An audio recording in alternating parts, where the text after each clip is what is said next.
Michel. Eh bien, bonjour à toutes et à tous. Merci d'être revenus, fidèles au rendez-vous. Je vous propose de parler aujourd'hui de magnétisme artificiel, toujours dans le cadre des recherches menées sur l'atome froid. Comment est-ce qu'on peut utiliser ces gaz pour simuler donc ces phénomènes magnétiques? Alors, pour présenter le contexte, je voudrais revenir sur ce qui est en fait le sous-titre de cette série de cours, qui est la notion de simulation quantique.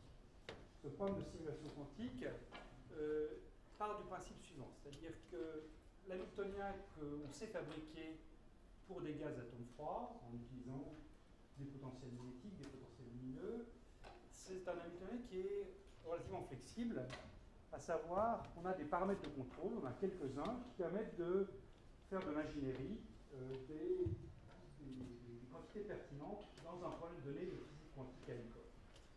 On peut manipuler les forces d'interaction entre particules, on peut manipuler la dimensionnalité des systèmes, 1D, 2D, 3D, et on sait aussi fabriquer des confinements pour les particules, qui sont soit des pièges harmoniques, soit des pièges uniformes, soit des pièges périodiques, c'est les réseaux optiques, ou même des pièges désordonnés, des ordres induits par exemple par du spectre. Donc, l'idée a émergé depuis une dizaine d'années que cette grande flexibilité pouvait permettre de faire de l'émulation d'hamiltoniens modèles qui apparaissent dans d'autres domaines de la physique à corps. Le premier domaine concerné, c'est bien sûr la physique du solide, de l'état solide, la matière condensée, mais on peut aussi aller toucher un petit peu du côté de la physique des particules pour certains problèmes, voire du côté de l'astrophysique. Alors quand je dis l'astrophysique, l'exemple type, c'est les étoiles à neutrons, qui sont des systèmes dans lesquels les neutrons deviennent superfluides, et cet état superfluide des neutrons, c'est l'état qui est à la surface de l'étoile, la couche de l'étoile, bien cet état est finalement pas très différent, quand on cherche à le décrire mathématiquement, de ce qui se passe dans les assemblées d'atomes froids fermioniques, quand ces atomes sont en interaction forte.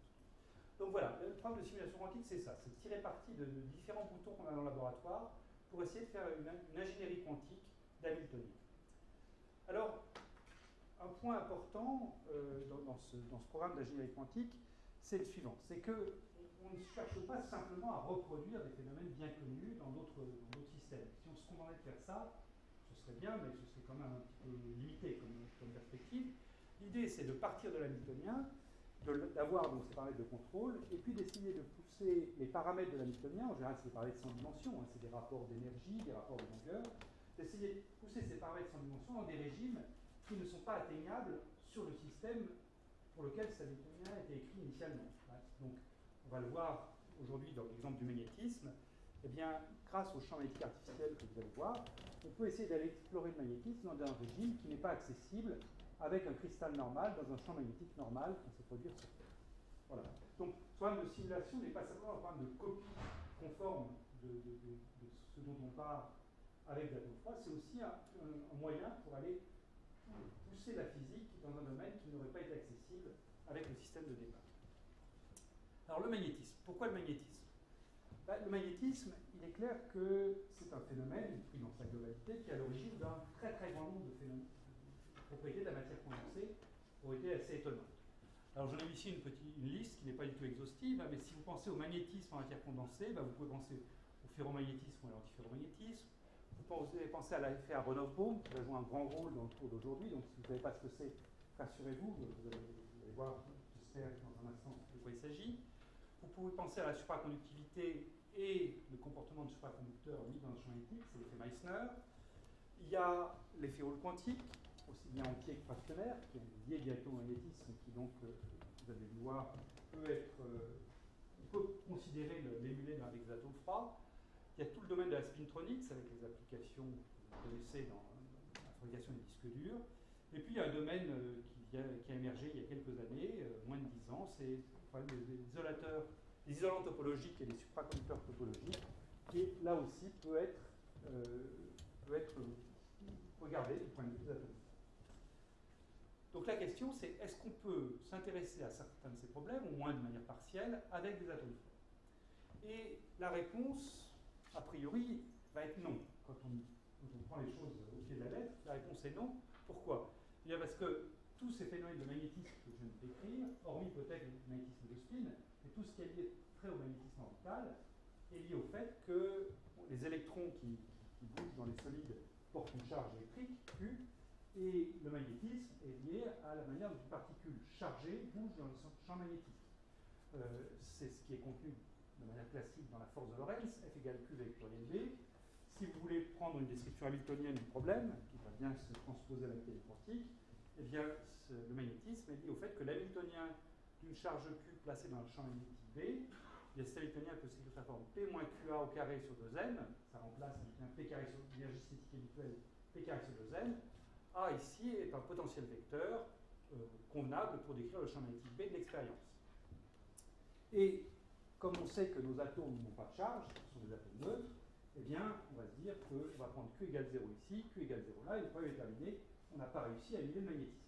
Alors évidemment, si c'était ça, je n'aurais pas fait 2 cours là-dessus dans cette série, donc vous allez voir qu'on peut malgré tout contourner ce problème. Alors juste une remarque, je dis que nos atomes étaient neutres, vous pourriez me dire, mais pourquoi ne pas prendre des atomes chargés, en l'occurrence des ions donc. Alors effectivement, les gens savent refroidir des ions piégés, donc on sait les amener à très basse température. Néanmoins, on ne sait pas avec les ions piégés faire des systèmes à n-corps quantiques au même sens que ce qu'on fait avec des atomes neutres. C'est-à-dire que l'interaction coulombienne entre les ions est beaucoup trop forte pour arriver à mettre beaucoup d'ions dans le même volume représenté par une longueur d'onde thermique. Et donc, l'idée d'atteindre un régime pour le même corps dégénéré avec des ions atomiques, pour l'instant, ça n'a pas encore été réalisé. Donc, pour ce qu'on veut faire, il faut rester avec des particules neutres, mais donc il faut trouver un moyen de contourner le fait que les atomes n'ont pas de charge. Et donc le problème du cours, le premier pour ce qui concerne les systèmes homogènes, et le second aujourd'hui pour ce qui concerne les réseaux, eh bien c'est de trouver un moyen de faire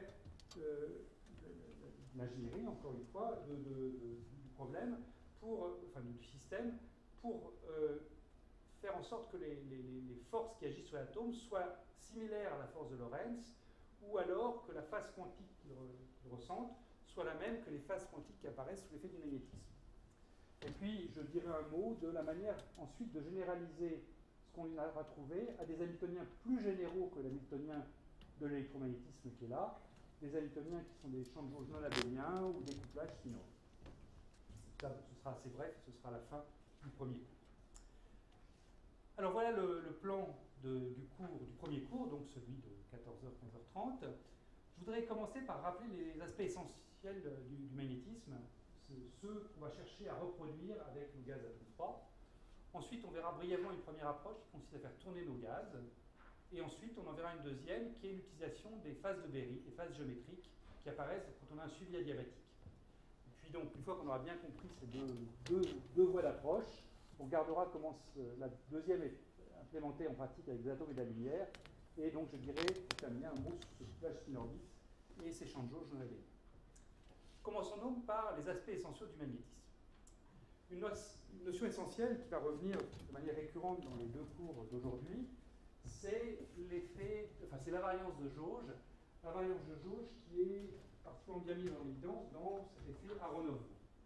Donc l'effet Aronoff-Bohm, pour ceux qui ne connaîtraient pas, voilà de quoi il s'agit. Vous considérez un solénoïde infini qui peut ou non être parcouru par un courant.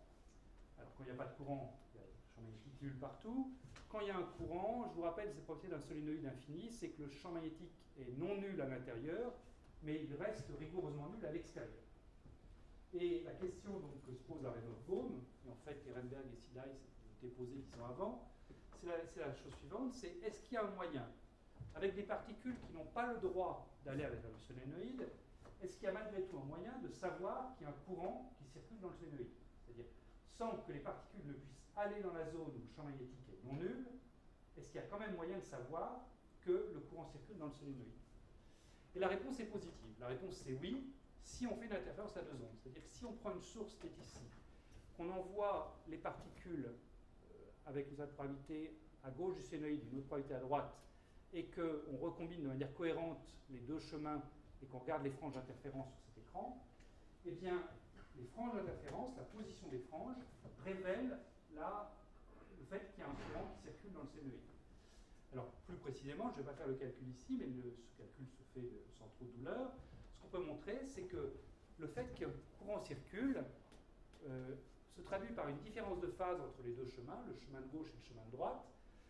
Cette différence de phase peut s'écrire, si je prends un contour C fermé, qui est un contour qui consiste à partir de la source, aller jusqu'à l'écran par le chemin de gauche et puis revenir par le chemin de droite. Donc ça c'est le contour C fermé. Et bien, cette différence de phase, c'est simplement la circulation du potentiel vecteur sur ce contour, fois Q, la charge à la particule, divisé par H. Ça se déduit de l'hamiltonien P moins Q au carré sur 2M, hein, pour ceux qui voudraient le refaire. Alors vous pouvez me dire, oh là là, mais ça c'est quelque chose qui dépend du potentiel vecteur, donc c'est pas invariant de jauge. En fait, si, parce que c'est la circulation sur un contour fermé de A, et la circulation de A sur un contour fermé, c'est le flux du champ magnétique à travers ce contour.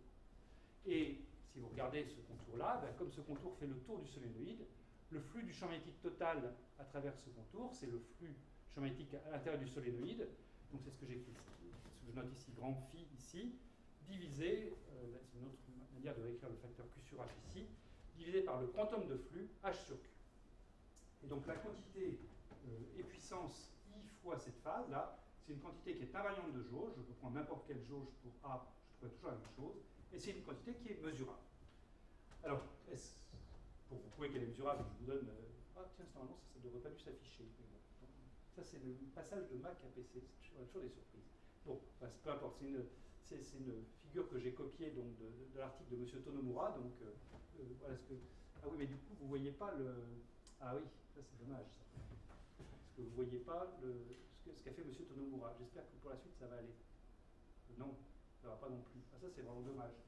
Que faire? Ben, attendez, j'essaie juste de voir si en sortant, j'essaie d'éliminer des choses ici, mais j'ai un peu de doute, ça va bien. Eh non. Bon, ben, vous avez le texte, mais vous n'avez pas l'image, ce qui n'est pas exactement ce que je souhaitais. On a toujours des surprises. Hein. Alors, comment je repasse en mode F5? Ok. Ah oui, ça part à 0. J'espère que je ne ferai pas ça à la 28e diapositive. Voilà. Bon, alors, qu'est-ce qu'a fait M. Tonomura? Bah, d'abord, M. Tonomura n'a pas été le premier à faire la manip. Le premier, c'était Chambers. Chambers avait pris un petit solénoïde et puis essayé de faire une expérience d'interférence avec des électrons. Le problème, c'est que son solénoïde, il était évidemment pas infini. Il n'y a jamais de chose infinie en nature. Et du coup, il y avait un champ qui sortait du solénoïde et des lignes de champ qui se rebouclaient.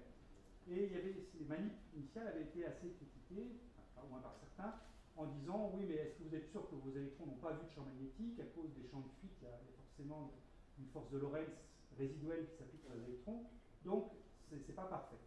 Donc, ce qu'a fait Tonomura et ce qui est caché à cette figure-ci, c'est remplacer ce solénoïde infini par un solénoïde torique, c'est-à-dire qu'il a refermé le solénoïde sur lui-même. À ce moment-là, on garde la probabilité que le champ magnétique est non nul uniquement à l'intérieur du solénoïde, et à ce moment-là, il n'y a pas de problème. Les électrons ne voient aucun champ magnétique. Donc ça, c'est ce qui est représenté sur cette figure. Alors celle-ci, c'est moi qui l'ai faite, donc il n'y a pas de problème. Donc c'est un aimant toroïdal. Donc le solénoïde en question, c'est ce petit carré rouge là. Donc le cœur du solénoïde, c'est ce trait rouge, et c'est replié sur lui-même en faisant un carré. C'est pas un cercle, c'est un carré, mais peu importe. Voilà donc le solénoïde. Donc les électrons peuvent passer à l'intérieur du solénoïde ou à l'extérieur. À l'intérieur, c'est ici, à l'extérieur, c'est là. Et l'expérience faite par Tonomura, ça a donc été une expérience de type biprisme de Fresnel. Pour ça, vous avez peut-être appris ça dans vos cours d'interférence il y a longtemps.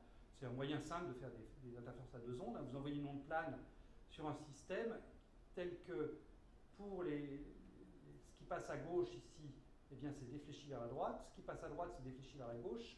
Et donc, on recombine sur l'écran l'onde qui est passée à droite et l'onde qui est passée à gauche. Et en particulier, ce qu'on voit sur la figure à laquelle vous n'avez pas droit, vous le devinez ici. On voit des franges d'interférence. Et donc, sur cette figure, vous verriez, si vous pouviez la voir, vous verriez ici un carré. Et vous verriez à l'extérieur des franges bien rectilignes, qui correspondent à l'onde passée ici, qui interfère avec cette onde-là. Et puis à l'intérieur, des franges également rectilignes, mais décalées. Décalées je crois que c'est de 2 ou 3 interfranges. Donc on peut les suivre en regardant ce qui se passe pour les franges qui traversent le solénoïde. Et ça correspond exactement à la phase d'Aronoff-Bohm qu'on attendait. Donc, cette manip-ci de Tonomura a vraiment été emportée à l'adhésion des gens, au sens où ça confirme complètement la prédiction d'Aronoff et Bohm. Alors, un point important sur ce que ça prouve, ça, c'est vraiment une expérience qui prouve une phase topologique. C'est topologique au sens où ça ne dépend pas du détail des trajectoires, de la géométrie des trajectoires. L'important, c'est d'avoir un chemin d'interféromètre qui passe à gauche du solénoïde et l'autre qui passe à droite, ou dans cette géométrie de solénoïde fermé, un chemin qui passe à l'extérieur du carré et l'autre chemin qui passe à l'intérieur. C'est ça la condition nécessaire pour avoir une faille. Et le détail des trajectoires n'est pas important, d'où la topologie. Deuxième point important, c'est que c'est une expérience dans laquelle il n'y a aucune force qui agit sur la particule. C'est un phénomène non dispersif. La force de Lorentz est nulle en tout point, donc il n'y a pas du tout d'étalement ou de décalage de paquets d'ondes entre ce qui passe à l'extérieur du solénoïde et puis ce qui passe à l'intérieur du carré. C'est complètement donc non dispersif comme expérience. Voilà. Bien, alors ça c'était donc l'effet Aronoff-Bohm qui montre les bien doigts sur la notion d'invariance de jauge. Alors plus généralement, j'ai mis un transparent pour rappeler comment est-ce qu'on se débrouille en mécanique quantique pour gérer les transformations de jauge, c'est-à-dire pour gérer le fait que pour décrire une situation donnée avec un champ magnétique donné, on a plusieurs choix de potentiel vecteur, on a même une infinité. Donc ça c'est juste un rappel pour ceux qui auraient oublié. Hein. Si je prends un problème indépendant du temps, c'est ce qui sera suffisant pour ce que je veux dire ici, si je prends deux potentiels vecteurs A et A' qui diffèrent simplement du gradient d'une fonction scalaire gradient qui ici, à ce moment-là on sait qu'ils conduisent au même champ magnétique, le rotationnel de A est égal au rotationnel de A', donc c'est la même situation physique. Comment est-ce qu'on gère ça en mécanique quantique? Alors supposons que j'ai su résoudre l'équation de Schrödinger dépendante du temps pour le choix de potentiel vecteur A, j'ai un psi de R et de T, solution de l'équation IH bar dt sur dt égale l'hamiltonien fois psi, avec l'hamiltonien qui est en P moins A au carré sur 2L. Donc je suppose que j'ai su résoudre ça. À ce moment-là, il est bien clair que le psi qui résout ça pour A n'est pas solution pour A'. Hein. Si je rajoute ici, à l'intérieur de la parenthèse, le gradient qui, eh bien, le psi ne sera plus solution. Donc la manière qu'on a pour gérer cette invariance de jauge, et on va l'utiliser abondamment dans la suite, eh bien, c'est que quand on fait une transformation de jauge en mécanique quantique, quand on passe de A à A' pour le potentiel vecteur, il faut simultanément changer la fonction d'onde, c'est-à-dire il faut passer de psi à psi', et le psi' qu'on doit prendre, c'est simplement e puissance iq fois la fonction qui de R sur h bar. Donc c'est le même qui intervient pour changer le potentiel vecteur et pour changer la fonction d'onde, et vous pouvez vérifier sans problème que si psi est solution pour A, alors psi' sera bien solution pour le A' qui est écrit ici. Voilà, donc ça c'est comment est-ce qu'on gère l'invariance de jauge en physique quantique. Encore une fois, ce sera sous-jacent dans beaucoup de choses que je vais dire aujourd'hui. Alors, progressons dans notre description des points importants du magnétisme en physique quantique. Ce que nous fournit la physique classique, quand je prends un champ magnétique uniforme et quand je prends une particule qui bouge dans ce champ magnétique, je vais me limiter dans tout le cours à un mouvement perpendiculaire au champ magnétique. C'est un mouvement à deux dimensions dans le plan XY, sachant que le champ magnétique est dirigé selon Z. Eh bien, la chose que nous apporte la physique classique sur ce mouvement à deux dimensions, c'est la pulsation cyclotron, essentiellement. On sait que le mouvement de la particule est un mouvement circulaire uniforme, et la période de ce mouvement, donc plutôt la pulsation de ce mouvement, excusez-moi, oméga c, c'est oméga c égale qb sur n. La période, c'est 2pi sur oméga c. Si vous voulez aller un petit peu plus loin, donc ce que vous savez, c'est que si vous lancez vos particules avec une vitesse v0, eh bien, le rayon de ce trajectoire cyclotron, c'est simplement R0 égale V0 divisé par oméga c. Quand on passe à la physique quantique, si la mécanique classique nous a donné une échelle de fréquence, en l'occurrence la fréquence cyclotron, on sait que la mécanique quantique, automatiquement, va nous donner une échelle d'énergie et une échelle de longueur. L'échelle d'énergie, c'est simplement h bar oméga c. L'échelle de longueur, ça va être racine de h bar sur m oméga c, où m est la masse de ma particule. Ce que je peux réécrire, si vous préférez, h bar sur qb, donc ça va être l'échelle de longueur caractéristique du problème quantique. C'est ce qu'on va appeler la longueur magnétique. Alors, avant de vous dire quelle intuition il faut se faire de cette longueur magnétique, je vous donne tout de suite son ordre de grandeur. Si je prends un électron dans un champ de 1 Tesla, c'est la fréquence cyclotron, enfin la pulsation, non la fréquence, c'est bien ça, oméga sur 2pi, c'est 28 GHz, et la longueur magnétique, c'est 26 nanomètres. Alors maintenant, comment comprendre comment cette longueur apparaît? Bon, il y a plein de moyens de le faire. Un moyen que j'aime bien, c'est connecter le résultat classique ici à l'inégalité de Heisenberg. Ce résultat classique, qu'est-ce qu'il nous dit? Il nous dit que, puisque R0 et V0 sont proportionnels, plus je vais prendre une vitesse faible pour mon électron, plus le rayon de ma trajectoire cyclotron sera faible. Donc, petite vitesse vitesse égale meilleure localisation de la particule. Plus la particule sera localisée sur un petit volume. On sait bien qu'en physique quantique, on ne sait pas localiser une particule aussi bien qu'on veut, c'est-à-dire qu'on ne peut pas préciser aussi bien qu'on veut la position et la vitesse de la particule. Il y a une limite qui est le delta R, delta P supérieur à h bar sur 2, ou si vous préférez, delta R, delta V supérieur à h bar sur 2z. Donc quand vous combinez cette contrainte-là avec cette relation-là, ben vous obtenez une taille minimum pour l'orbite cyclotron, et la taille minimum, eh bien, c'est précisément des facteurs racine de 2 près, hein, c'est simplement cette longueur magnétique. Donc la longueur magnétique, si vous voulez, pour la comprendre, eh bien, c'est l'orbite cyclotron la plus petite possible, compatible avec l'unité de Heisenberg, le fait que vous ne pouvez pas connaître simultanément bien la position et la vitesse. Bien, donc ça c'était l'introduction des échelles de longueur et d'énergie du problème. Donc ensuite, quand on essaie de devenir de plus en plus quantitatif, il faut donc chercher les niveaux d'énergie de l'électron dans ce champ magnétique. Donc ça c'est fait dans tous les livres de cours, donc là je ne vais pas le rappeler. Je ne vais pas le redétailler, je donne simplement le résultat. On trouve ce qu'on appelle des niveaux de Landau, c'est-à-dire qu'on a un spectre qui est vraiment similaire au spectre d'un oscillateur harmonique. On a un spectre qui est en n plus 1,5 de h bar oméga c toujours la fréquence cyclotron. Donc, un niveau fondamental à 1,5 de h bar oméga c, puis un premier niveau excité à 3,5, deuxième niveau à 5,5, etc. Le niveau le plus bas est souvent appelé LLL, Lowest Landau Level, dans la littérature. Un point important qui différencie de l'oscillateur harmonique à une dimension qu'on connaît tous, c'est le fait que les niveaux d'énergie ici sont macroscopiquement dégénérés. C'est-à-dire que j'ai ici un nombre très grand d'états correspondant au niveau de Landau fondamental, même chose pour le premier niveau excité, etc. Cette dégénérescence, elle est proportionnelle à l'aire de l'échantillon, elle peut s'écrire sous la forme A, donc l'aire de l'échantillon, divisé par la surface d'une orbite cyclotron. Je vous dis, Lm, c'est la grandeur d'une orbite cyclotron élémentaire.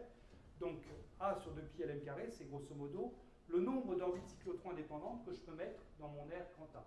Hein, donc la manière de comprendre cette... Je vais faire un dessin dans la diapositive suivante, mais la manière de comprendre cette dégénérescence, c'est de se dire combien est-ce que je peux mettre de petites orbites cyclotrons les unes à côté des autres sans qu'elles se recouvrent, et c'est ça qui donne la dégénérescence d'un niveau de Landau. Alors, Lm carré, je vous ai donné des valeurs tout à l'heure, ça fait intervenir au champ magnétique, donc cette chose-là, je peux toujours la écrire comme en rapport de deux flux, exactement comme je l'ai écrit pour le sens de Aronoff-Bohm.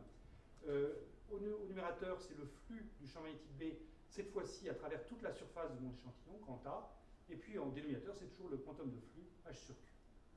Pour un électron, toujours dans le champ de 1 Tesla, ça vous donne à peu près 240 états par surface d'un micron carré. Alors, un spectre comme ça, où vous avez beaucoup d'états possibles ici, et puis ensuite un gap, ensuite beaucoup d'états possibles, puis encore un gap, etc. Ça va vous rappeler aussi ce qu'on avait vu la dernière fois pour une particule dans un potentiel périodique. Hein. On avait effectivement une bande d'énergie avec une infinité d'états à la limite thermodynamique, un gap, une infinité d'états, etc. Et effectivement, c'est un spectre qui nous rappelle beaucoup le spectre de bande d'une particule dans un potentiel, mais néanmoins, il y a un ingrédient dans ce spectre, enfin pas dans ce spectre, dans ce problème, qui est différent de ce qu'on avait vu la dernière fois pour la particule dans un potentiel périodique très simple, c'est que c'est un ingrédient topologique. Et cet ingrédient topologique, c'est lui qui donne naissance au courant de Hall, c'est lui qui donne naissance aux états de bord. Et c'est cet ingrédient qu'on va exploiter abondamment dans ce qui va suivre aujourd'hui. Alors, un mot sur ces états de bord, comment est-ce que je les comprends là? Eh bien, je vais faire un petit dessin. Donc, ici, j'ai mon échantillon, donc son aire grand A. Là, je vous ai mis les petites orbites cyclotrons élémentaires. Donc, je place les particules dans le niveau de Landau fondamental, là.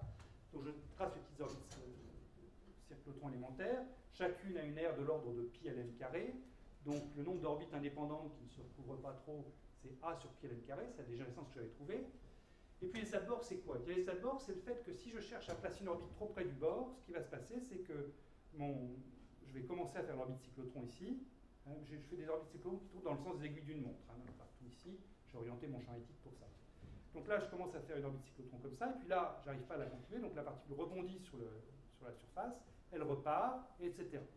Donc ça, c'est vraiment un ingrédient incontournable du problème. Je le présente sous une forme classique, là, en termes d'orbite qui rebondit sur la surface. C'est vrai également dans le problème quantique. Et ça génère donc un état de bord, un courant de bord, c'est-à-dire qu'une particule trop près du bord, eh bien, elle va forcément se déplacer ici de la gauche vers la droite. Et puis ici, bah, pareil, elle tourne toujours dans le sens des aiguillons, donc elle se déplace vers le haut, etc. Et vous voyez que comme ça, on génère un courant de bord qui en fait tourne lui dans le sens contraire des aiguilles d'une montre, c'est-à-dire qu'on génère un courant de bord qui tourne dans le sens opposé du mouvement cyclotron. Et ça, on n'a pas le choix, je dirais, ça fait partie du problème qu'on s'est posé. Et donc ça va revenir aussi beaucoup dans la suite. Voilà, donc ça c'était les aspects essentiels du magnétisme que je voulais vous donner, qui vont nous servir pour toute notre construction du magnétisme artificiel marin. Alors, j'aimerais maintenant passer à une première approche pour simuler ça avec des atomes, qui est de mettre le fluide en rotation. Vous allez voir, c'est assez simple. L'idée, là, c'est simplement de tirer parti de l'analogie entre une force de Coriolis, qui apparaît quand on met le fluide en rotation, et puis la force de Lorentz qu'on cherche à simuler. Ça va être bref, hein, mais la physique est ça. Je suppose que je prends des particules dans un piège, et je vais supposer que ce piège est harmonique, mais anisotrope. C'est-à-dire que, vous voyez, il a des lignes, des isocontours, là, qui sont des ellipses. Et je suppose que ce piège anisotrope, eh bien, n'est pas au repos dans le référentiel de laboratoire, mais il tourne autour du centre avec une fréquence angulaire grand oméga. Donc, si je veux étudier l'état d'équilibre de mes particules dans ce piège anisotrope, eh bien, il faut que je passe dans le référentiel tournant. C'est là que le potentiel devient indépendant du temps, parce que je vais dans le référentiel avec lequel le potentiel tourne. Et comment est-ce qu'on passe dans le référentiel tournant en mécanique quantique? Généralement, comment est-ce qu'on passe dans le référentiel tournant dans le formalisme hamiltonien? Bien, ça, c'est assez simple. C'est quelque chose que vous avez probablement tous vu à une occasion ou à une autre. Quand on fait l'étude de RMN, c'est aussi ça qu'on fait. Ça consiste à ajouter à l'hamiltonien de départ, P carré sur 2m plus V de R, un terme en moins oméga fois la composante selon z du moment cinétique, Lz. Si j'avais un spin, j'ajouterais moins oméga Lz aussi, mais là, je n'ai pas de spin, donc je mets simplement le moment cinétique orbital. Donc Lz, ici, simplement xpy moins ypx. Alors, pourquoi est-ce que ça simule du magnétisme? Eh ben, c'est un tout petit exercice très simple de prendre cet hamiltonien avec le moins xpy moins ypx. Donc, vous voyez, ça mélange des aspects position x et des aspects impulsion p. Donc, on va essayer de réincorporer le p à l'intérieur du p carré ici, en disant que c'est le début d'un carré parfait. Et quand vous faites ça, eh bien, vous vous retrouvez avec un hamiltonien qui s'écrit sous la forme p moins qa au carré sur 2m, je vais vous dire tout de suite ce que c'est qa, plus le v de r dont on est parti, plus un terme que j'ai appelé v centrifuge. Alors, je peux commencer par le v centrifuge qui apparaît quand vous faites ce calcul-là. Le v centrifuge de R, c'est simplement moins 1,5 de m grand oméga carré R2. Donc ça, c'est le potentiel centrifuge qu'on connaît tous. Hein. C'est là en mécanique classique, il est là en mécanique quantique. C'est crée la force centrifuge en m oméga R carré qui expulse la particule du centre quand je suis dans la référentiel tournant. Le p moins qa au carré sur 2m, qu'est-ce qu'il faut en penser? Bien, ici, vous voyez, j'ai mis un q, qa. En fait, q est purement fictif, c'est-à-dire que je n'ai pas de charge pour mon atome. Hein. Vous pouvez prendre q égale 1 si vous voulez. Ce qui compte, c'est le produit qa, c'est pas q d'un côté et a de l'autre. Le produit qa, qu'est-ce qu'il vaut quand vous essayez d'identifier ce qui est écrit là et ce qui est écrit là? Eh bien, qa, c'est simplement m oméga moins yx plus xy. Et ça, c'est simplement un potentiel vecteur qui correspond à un champ magnétique uniforme. C'est ce qu'on appelle la jauge symétrique pour le potentiel vecteur. Ça correspond à un champ magnétique QB égal à 2m oméga. Si vous prenez le rotationnel de ça, vous pouvez vous convaincre facilement que le rotationnel de ça, c'est égal à 2m oméga.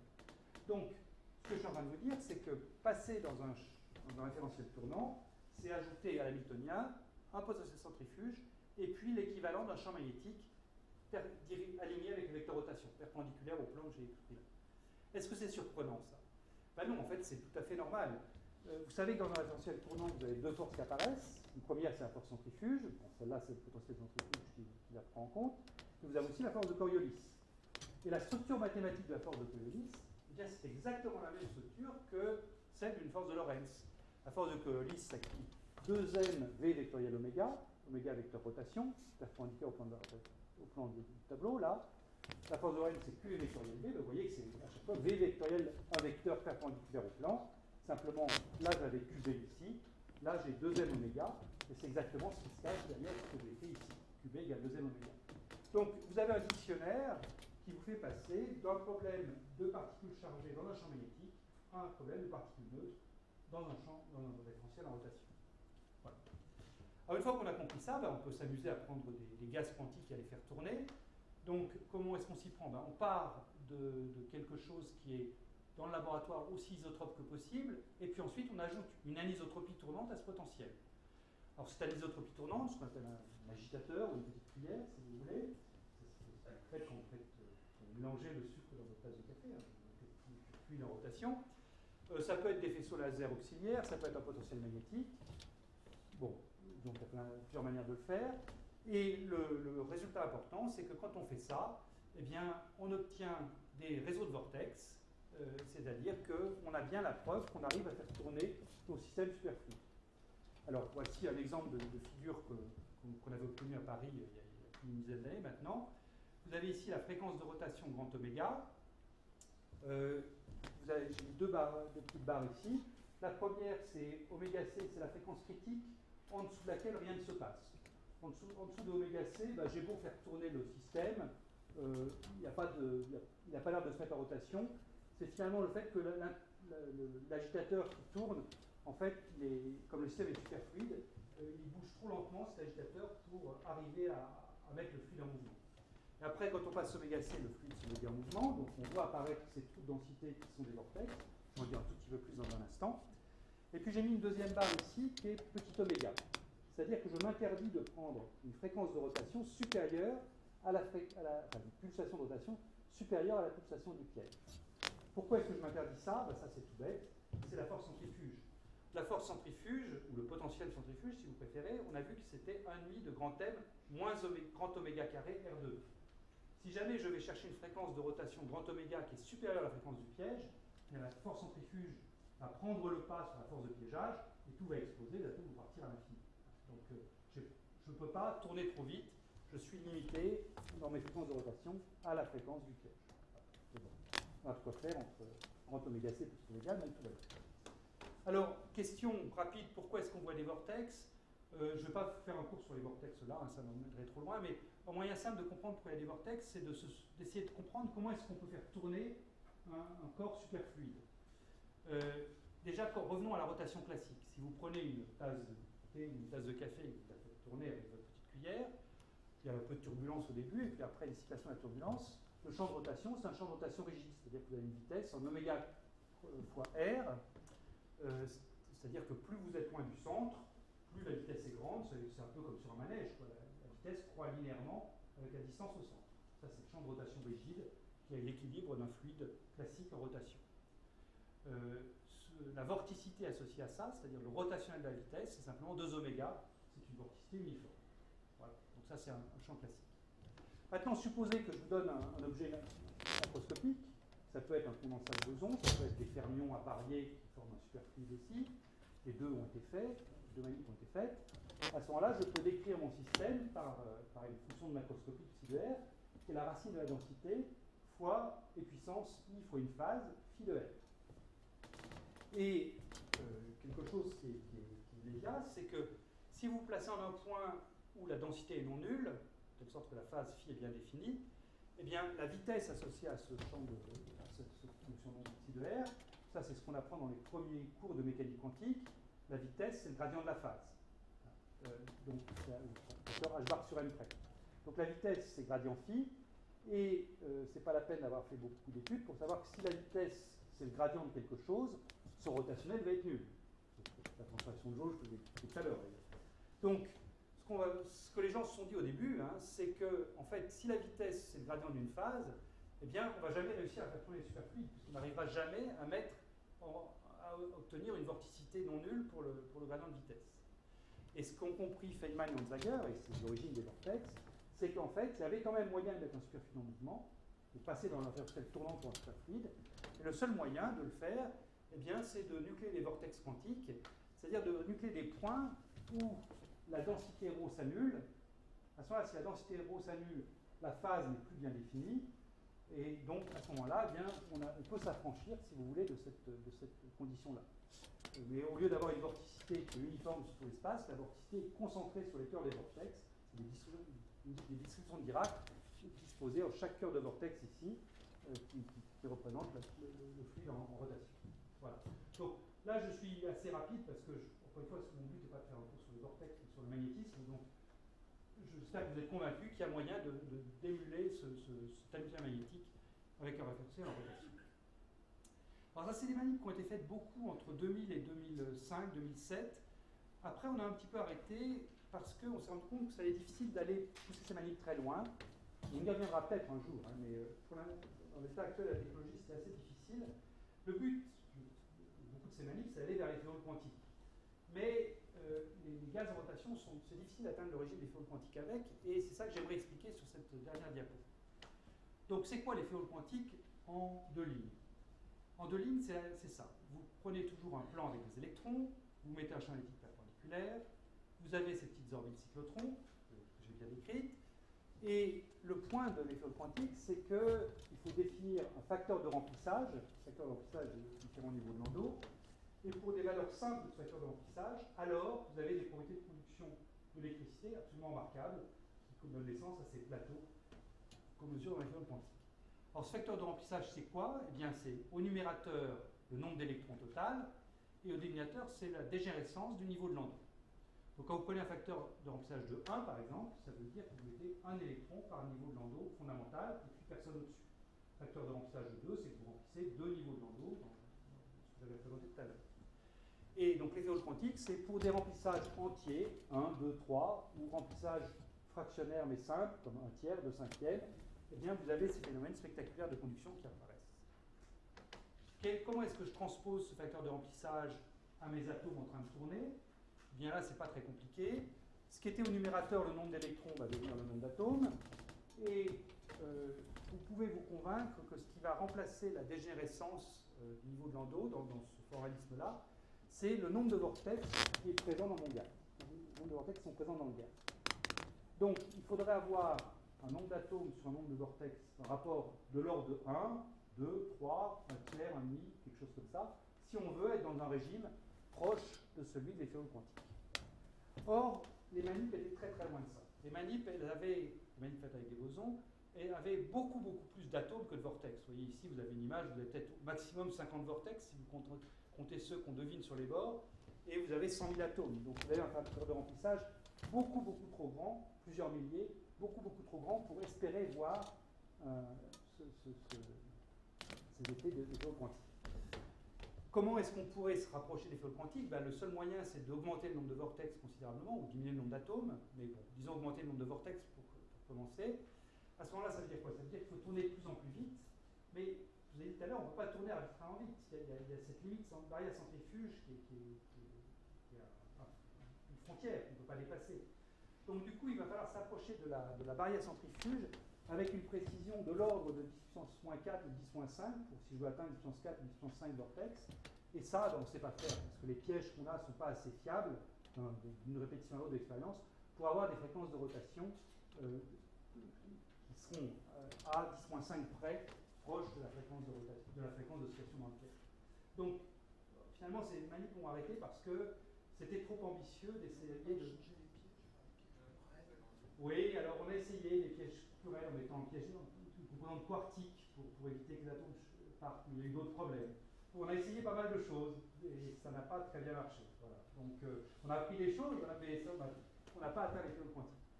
Je dirais que la voie peut-être la plus raisonnable, c'est de se dire on ne va pas chercher à augmenter trop le dénominateur, mais on va chercher à diminuer le numérateur. Donc dire on sait faire 10 vortex très bien, donc mettons 10 atomes seulement. Ah, ça devient plus difficile à voir parce qu'il n'y a que 10 atomes, donc il va falloir faire des systèmes de détection très propres. Je vous ai montré l'autre fois des manips de microscope, vous voyez des atomes uniques. Donc peut-être que maintenant qu'on sait bien faire ça, on peut revenir vers ces manips des féroles quantiques à base de rotation en faisant tourner des micro-pièges avec 10 atomes. Parce que là je dis peut-être qu'on va y revenir. Mais pour l'instant c'est quelque chose qui... Qu'est-ce qu'on verrait s'il y avait des féroles quantiques? Alors qu'est-ce qu'on verrait? L'idée ce serait d'essayer de voir des états incompressibles, donc des plateaux, le fait que c'est essayer de voir l'équivalent des plateaux de conduction. C'est donc le fait que le système devient incompressible. Donc quand je cherche à changer son volume, par exemple, j'arrive pas, que l'état fondamental est protégé par un gap de K-excité, ce serait de la spectroscopie essentiellement. Spectroscopie des atomes piégés qui révélerait un spectre à un corps très particulier. C'est aussi un petit peu j'ai arrêté, c'est qu'il n'y avait pas avec 10 atomes et 10 orthotes, il n'y a rien de très spectaculaire. C'est des effets un peu indirects. On n'aura pas les beaux plateaux de conduction pour les gens qui faisaient solides. C'est pas non plus très simple. Voilà, donc ça, c'est des manips qui sont, je dirais, un petit peu en attente, pas seulement dans notre laboratoire, hein, dans les laboratoires dans le monde entier. Je pense que ça va revenir avec le microscope atomique, mais pour l'instant, c'est difficile d'en dire beaucoup plus. Je voudrais maintenant passer à la deuxième approche, qui a été très étudiée ces dernières années, qui est l'approche fondée sur la phase de Berry. Phase de Berry qui apparaît donc dans nos suivis adiabatiques. Alors, la phase de Berry, de quoi s'agit-il? Donc, je vais prendre ma montre juste pour vérifier le temps quand même, je déborde trop. Donc, je vous garder un petit peu d'énergie pour la suite, pour le deuxième cours. Donc la phase de Berry, donc prédit par Berry en 1984, mais en fait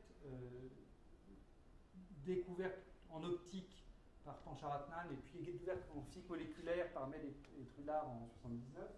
De quoi s'agit-il? Donc ça consiste à partir d'un Hamiltonien H qui dépend pour l'instant d'un paramètre extérieur continu lambda. Je suppose que pour chaque valeur de lambda, de ce paramètre extérieur continu, j'ai su diagonaliser l'hamiltonien, trouver ses fonctions propres, trouver ses valeurs propres, donc trouver les En de lambda, les valeurs propres, et trouver les psi de lambda, les états propres. Voilà. Donc je suppose que le problème aux valeurs propres pour l'hamiltonien est résolu. Maintenant, je suppose qu'à l'instant t égale 0, je pars dans un état propre bien précis, donc l'état propre qui correspond à l'indice petit l, pour le paramètre lambda indice 0, et je vais faire varier lambda en fonction du temps. Donc ici, vous avez le temps qui défile. Là, vous avez les différents E, L. Donc L égale 1, L égale 2, L égale 3, ici. Et donc, à l'instant t égale 0, lambda de t égale lambda 0. Et puis, je vais supposer que ce paramètre lambda, contrôlé de l'extérieur pour le moment, varie lentement dans le temps. Hein, c'est l'expérimentateur qui le modifie. Donc, il varie doucement, donc il défile comme ça. On retombe sur l'approximation adiabatique que j'avais utilisée pas mal la dernière fois. Si tout se passe bien, s'il n'y a pas de croisement de niveau, je vais suivre adiabatiquement le niveau correspondant au L de départ, en l'occurrence ici, L égale 2. Donc je peux écrire l'état de mon système à n'importe quel instant t sous la forme, normalement c'est une somme sur tous les états propres, mais je peux dire que le seul état qui reste peuplé, c'est le L de départ, donc je l'écris CL, psi L de lambda, et comme c'est un état qui est normé, ben, il faut que CL soit un nombre de modulins. Donc vous pouvez dire, bah, ça y est, on a tout dit. Ben, non, pas tout, puisque j'ai dit que c'était un nombre de modulins, mais je n'ai pas dit sa phase. Alors, quelle est sa phase? Ben, pour trouver sa phase, il faut écrire l'équation d'évolution de ce coefficient CL. Donc ça, c'est pas très difficile. Là. Vous écrivez simplement l'équation de Schrödinger, IH bar des psi soit égal à H psi, et vous la projetez sur l'état psi L. Donc, qu'est-ce qui change en fonction du temps? Ben, CL dépend du temps, mais également lambda dépend du temps. Donc, quand vous prenez le IH bar d psi sur dt, vous avez deux termes qui dépendent du temps, CL et psi L de lambda. Donc je mets la dépendance en CL ici à gauche et qui dépend de lambda à droite. Donc vous obtenez l'équation, je vais un peu vite, mais tout le monde peut le refaire, j'en suis sûr. Vous obtenez IH bar CL point égale EL de lambda moins IH bar lambda point fois un terme que vous allez voir peut-être 20 fois dans la suite, le produit scalaire de psi L avec son propre gradient. Voilà. Et ça, c'est fois CL. Donc c'est une équation différentielle du premier ordre en temps qu'on va tous savoir intégrer. Question de notation, j'introduis ici quelque chose qu'on appelle la connexion de Berry, qui est un vecteur AL qui est réel, qui est simplement ce IH bar qui est écrit ici, fois le psi L, fois son propre gradient. Donc IH bar, psi L, gradient psi L. Voilà. C'est un nombre réel, je l'appelle A, et ce n'est pas un hasard. C'est pas un hasard, ça va jouer le rôle de potentiel vecteur dans tout ce qui va suivre. D'accord? Donc je l'appelle collection de Berry parce que c'est son petit nom, mais j'aurais pu dire potentiel vecteur artificiel parce que c'est bien de ça qu'il va s'agir. Bien, donc on a cette équation différentielle du premier ordre en temps avec la connexion de Berry qui vient d'apparaître. Donc je réécris tout ça ici, l'état de psi à l'instant t, l'équation différentielle pour le coefficient CL, et je vais supposer que le paramètre lambda ici décrit une boucle fermée dans l'espace des paramètres. Je ne vous ai pas dit ce qu'était lambda, hein, à ce stade c'est vraiment quelque chose de très abstrait, mais je suppose qu'il décrit une boucle fermée, c'est-à-dire qu'après un temps grand t, lambda est revenu à sa valeur initiale. Et j'intègre cette équation différentielle du premier ordre en temps, donc ça on sait tous le faire, je trouve que CL à l'instant grand T, c'est CL à l'instant 0 fois 2 facteurs de phase. Je vous rappelle que CL est de module 1, donc la seule chose qui peut intervenir, c'est les puissances phi. Et j'ai 2 facteurs de phase. Le premier facteur de phase vient du EL de T, ici, ce qu'on appelle la phase dynamique. C'est le puissance moins IET sur H bar, qu'on connaît tous en physique quantique. Simplement, comme le E peut dépendre lui-même du temps, bah, le ET est remplacé par l'intégrale de E fois dt. Bon, enfin, mis à part ça, c'est aucune malice derrière ça. Deuxième facteur, ce que j'ai appelé phi géométrique. C'est ça que nous a apporté Berry. Ce phi géométrique, quel est-il? Eh bien, c'est 1 sur h bar fois l'intégrale sur le temps de lambda point fois la connexion de Berry à L de lambda. Et lambda point fois dt, c'est simplement d lambda.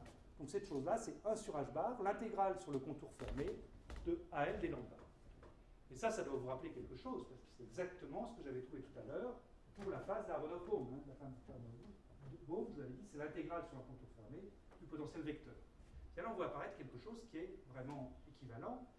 Et ce quelque chose d'équivalent a vraiment une signification physique, au sens où c'est bien une quantité qui est invariante de jauge. Si je change la jauge pour mes étapes ciel, je retombe sur la même valeur de phi géométrique. Pas de problème derrière ça. Alors, dans tout ce qui va suivre, le paramètre lambda, je vous ai dit, c'est quelque chose qui est ici très abstrait. Je vais me simplifier la vie en disant qu'il évolue dans l'espace à 2 ou 3 dimensions. À ce moment-là, je peux définir sans problème le rotationnel de la connexion de Berry à L, qu'on appelle la courbure de Berry. Je l'appelle B, et là encore une fois, c'est par hasard. Je dis B égale rotationnel de A parce que ça va jouer le rôle d'un champ magnétique dans tout ce qui va suivre. Et ce courbure de Berry BL est également réel et est un invariant de jauge. AL n'est pas un invariant de jauge, ce qui est un invariant de jauge, c'est son intégrale sur un contour fermé, et BL, lui, est bien un invariant de jauge, tout comme l'est le vrai champ magnétique dans une expérience laboratoire. Et à ce moment-là, bien la phase géométrique que j'ai écrite ici, donc qui dépend en fait du contour C, qui était donc l'intégrale de AL sur le contour, peut s'écrire comme le flux de la courbure de Berry à travers cette surface. Donc on est ici en analogie complète avec le problème de Aronoff. Voilà, donc ça c'est ce qu'a fait Berry en 84.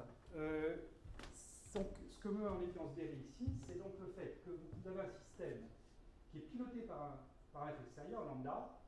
Ce paramètre extérieur décrit une boucle fermée, c'est-à-dire qu'il revient à sa position initiale, mais le système, lui, ne revient pas à sa position initiale. Il revient à sa position initiale à une phase près, à la phase géométrique près. Il y a aussi la phase dynamique, mais elle, bon, vous pouvez la réincorporer de toute manière. Mais en tout cas, la phase géométrique, elle, reste là. Et elle reste là et elle dépend simplement de la manière dont le système a voyagé. Et Berry avait une très jolie formule là-dessus. Il disait que finalement, une fois que le système a fait cette boucle-là, eh bien, vous pouvez poser 2 questions au système. La première question, c'est combien de temps a pris ton trajet? Et la deuxième question, c'est par où es-tu passé? La question combien de temps a pris ton trajet? Eh bien, la réponse, c'est la phase dynamique. Et la question par où es-tu passé? La réponse, c'est la phase géométrique. Donc, on a un système qui ne revient pas à son état initial, alors que le paramètre qu'il contrôle, lui, est revenu à son état initial. Est-ce que c'est quelque chose de typiquement quantique, ça? Et la réponse est non. La réponse est non, et un très bel exemple de système complètement classique qui présente exactement le même phénomène, c'est le pendule de Foucault. Le pendule de Foucault, vous savez tous ce que c'est. Je prends un pendule, je mets une latitude, disons Lyon ou Paris, peu importe. Je le lance en oscillation linéaire et j'attends 24 heures. Le paramètre qui contrôle mon pendule, c'est le point d'accroche du pendule, le sommet du Panthéon si on est parisien. En 24 heures, la Terre a fait un tour sur elle-même, donc ce point d'accroche est revenu à sa position initiale. Exactement. Donc le paramètre de contrôle lambda, à savoir le point d'accroche du pendule, a fait une trajectoire fermée dans l'espace des paramètres, en l'occurrence l'espace réel dans lequel on vit. Mais le pendule, lui, n'est pas revenu à sa position initiale. Le pendule, son plan d'oscillation n'est pas le même, il a tourné d'une quantité qui dépend de la latitude à laquelle vous faites l'expérience. Et sa manière d'interpréter cette rotation du plan d'oscillation du pendule, ça peut très bien se faire en termes de phase géométrique. Vous pouvez décomposer une oscillation linéaire du pendule en une superposition d'oscillations circulaire gauche et circulaire droite. Et la rotation du plan d'oscillation du pendule, c'est simplement dire qu'il y a une phase accumulée par le circulaire gauche, qui n'est pas la même que la phase pour le circulaire droite, et à ce moment-là, eh bien, ça correspond à une rotation. Ça reste un mouvement linéaire, mais un mouvement linéaire dans une autre direction. Donc, la phase de Berry, c'est magnifique, et c'est d'autant plus magnifique que ce n'est pas restreint à la physique quantique. C'est quelque chose qui est vraiment universel. On rencontre souvent dans la nature des systèmes comme ça qu'on peut piloter de l'extérieur. Le pilote fait une boucle fermée, mais le système, lui, garde une mémoire du chemin suivi par le pilote. Voilà. Bien, alors on va revenir à la physique quantique quand même maintenant, et plus précisément on va revenir à nos atomes. Et l'idée, c'est donc, une fois qu'on a vu cette analogie forte entre connexion de Berry et potentiel vecteur d'une part, courbure de Berry et champ magnétique d'autre part, se dire comment est-ce que je peux faire pour mettre une certaine courbure de Berry sur les atomes, donc mettre un certain champ magnétique artificiel. Alors là, ce qu'on va prendre, c'est donc un atome couplé à la lumière. J'ai deux types de degrés de liberté dans mon problème. Les degrés de liberté externes, qui sont les centres de masse, la position du centre de masse de l'atome et son impulsion, et puis les degrés de liberté internes, qui sont les niveaux d'énergie électronique qui vont être pilotés par le champ lumineux. Donc l'hamiltonien total, c'est P carré sur 2m fois l'identité pour les degrés de liberté internes, plus ce couplage du dipôle avec le champ.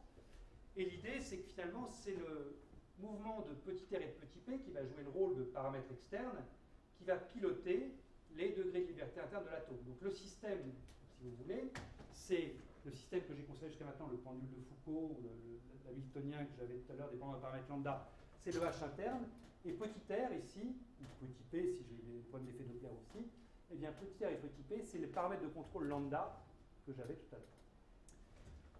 Donc, comment est-ce que ce que j'ai décrit tout à l'heure se transcrit? Eh bien, je vous dis, je remplace lambda par la position, donc partout où j'avais lambda, maintenant j'ai r.